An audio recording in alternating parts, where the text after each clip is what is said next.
네, 안녕하십니까. 똑똑한 환율 이야기 환율 똑똑의 한만규입니다. 안녕하세요. 이코노미스트 문정희입니다. 저번 주 주요 이제 환율 키포인트를 보자면 당연 이제 미국의 부채 한도 그렇죠. 합의였던 것 같습니다. 주 초반 분위기를 보면 사실 이제 미국 부채 한도 잠정 합의에 이르렀다라는 소식이 이제 전해지면서 위험 회피 심리가 굉장히 완화가 됐었어요. 즉 이제 워낙 강세의 분위기로 만들어졌었는데 다만 이제 부채 한도 협상으로 인해서 이제 재무책임법이죠. 그렇죠. 결국에는 재무책임법이 이제 공화당이 다수로 차지하고 있는 이제 하원 상임위원회를 통과해야 되는데 그것에 대한 이제 불확실성이 좀 남아 있기 때문에 위험 회피 심리가 아주 크게 힘을 받지는 못했던 것 같습니다. 그다음에 추가로 주 중반에는 이제 중국의 5월 PMI 제조업 지수가 좀 부진하면서 중국의 위안화가 약세를 보였죠. 그래서 원화도 다소 약세의 흐름을 보이기도 했습니다. 다만 이제 주 후반에 부채 한도 합의가 이제 마무리 국면으로 들어갔고 이제 연준 인사들이 6월 FOMC 금리 동결을 시사하는 발언을 하면서 아무래도 위험 선호 심리가 살아났었고 원달러는 좀 큰 폭의 하락으로 이제 네. 마무리하는 한 주였습니다. 네, 수성님 요즘 아무래도 외국인 주식 좀 순매수가 심상치가 않아요. 네, 이제 많이 들어왔습니다. 주식 시장이 좀 핫한 것 같은데 네네.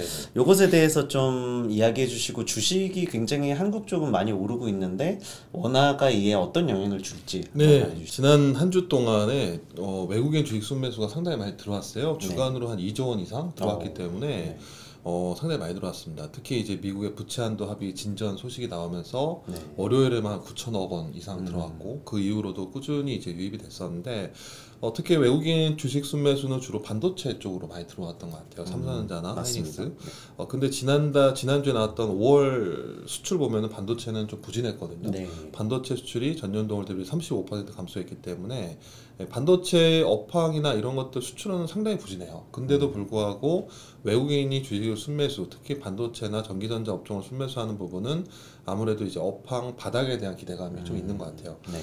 그래서 그전에도 저희가 뭐 6월 환율 전망이나 그전에 환율 전망에서도 사실상 이제 반도체가 수출에 좀 마이너스 영향을 미치지만 지금 올해는 반도체 투자가 전반적으로 좀 전 세계적으로 좀 감소하는 부분. 네. 왜냐면은 하반기 미국 경기 둔화 부분이나 중국의 수입이 아직도 원활하지 않기 때문에.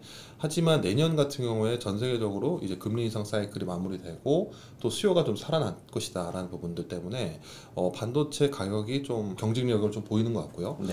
그래서 결국에는 이렇게 외국인들이 주식을 순매수한다는 얘기는 결국에는 이뭐 달러 자금을 가지고 우리나라 와서 이제 원화로 환전하는 그렇죠. 거잖아요. 그래서 이 원화 수요가 늘어나는 부분이 있습니다. 그래서 지난주에도 이 달러 환율 같은 경우에도 1,305원대까지 좀 내려왔는데 아직은 뭐 1,300원을 깨진 못했지만 네. 그래도 최근에 지난 5월달 달러 강세 요인들 이런 것들에 비하면은 사실상 원화 약세가 제한적이었고 오히려 좀 원화가 좀 강세를 보였죠.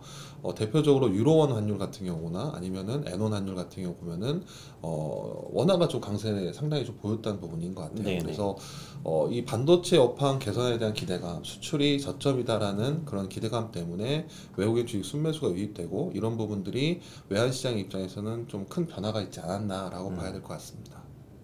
네, 그렇다면 금주 이벤트 한번 좀 설명해 주실 수 있을까요? 이번 주에는 또 연준 인사들 발언이 또 없습니다. 블랙아웃 기간이라고 해서 그렇기 때문에 사실상 이제 깜깜이 증시다라고 얘기를 하고 있거든요.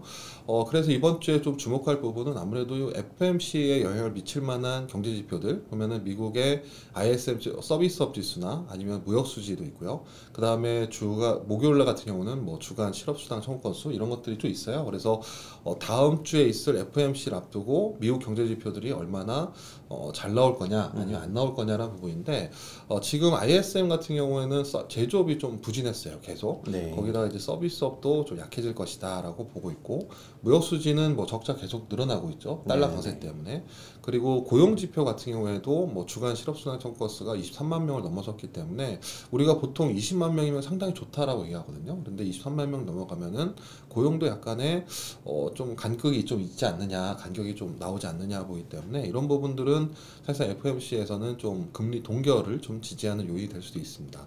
하지만 최근에 뭐 워낙 뭐 인상 전망, 동결 전망이 워낙 많고 또 6월 달에는 연준 입장에서 이제 경제 전망이 나오거든요. 네. SEP라고 하는데 그럼 이제 올해 말 목표 금리 또 얼마냐 이게 또 중요하거든요. 얼마까지 연준이 금리를 올릴 거냐라는 부분이기 때문에 그런 부분이 남아 있어서 이번 주에는 특별한 이벤트나 주목할 만한 특이한 경제 지표가 좀 부재하다. 다만 다음 주 FOMC를 앞두고 이 시장에 대한 경계 심리가 계속될 것이다라고 보고 있고요.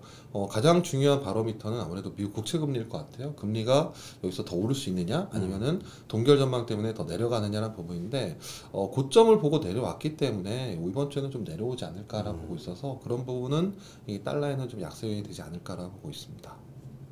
그렇다면 금주 환율 레인지 전망은 어떻게 보시는지? 네, 지금 1305원이 상당히 좀 중요했습니다. 예전에 네네. 기존에도 봤을 때 상단은 1340원이었고 하단은 1270원까지 간 적이 있었거든요. 네네. 그래서 이 1305원이라는 숫자가 상당히 중요한데 지난주에 1305원 정도 그 정도에서 움직였죠. 마지막에. 그래서 지금은 위아래가 다 열려 있는 상황입니다. 그러니까 내려가면은 1300원 이하로도 볼 수 있고 올라갈 경우에도 이 1320원에서 약간 횡보했기 때문에 20원대가 좀 상당히 되지 않을까라고 보고 있거든요. 그래서 지금처럼 외국인의 주식 순매수가 좀 유입되고 반도체나 이런 업황이 좀 개선될 것이라는 기대감이 좀 있다면 또 이제 다음 주에 있을 FOMC에서 금리 동결 전망이나 아니면 미국채 금리가 좀 하락 안정을 보인다면 이번 주에도 원화는 좀 강세를 보이지 않을까라고 보고 있거든요. 다만 아무래도 앞에서 말씀드린 것처럼 FOMC가 워낙 뭐 예측하기 어려운 부분이기 때문에 그렇네요. 네. 예, 하단도 만만치 않을 것 같다라고 보고 있습니다. 그래서 저희가 이번 주에는 달러 환율을 위아래 한 10원에서 15원 정도, 네. 15원 레인지를 두고 있어서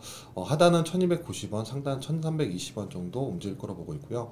유로원 환율도 비슷합니다. 지금 뭐 달러 대비로 유로나 원이 같이 움직이는 모습이기 때문에 하단은 1390원, 상단은 1420원 정도, 그리고 엔원 환율은 엔화 약세로 인해서 하단은 930원, 상단은 960원 정도 등락할 것으로 전망합니다.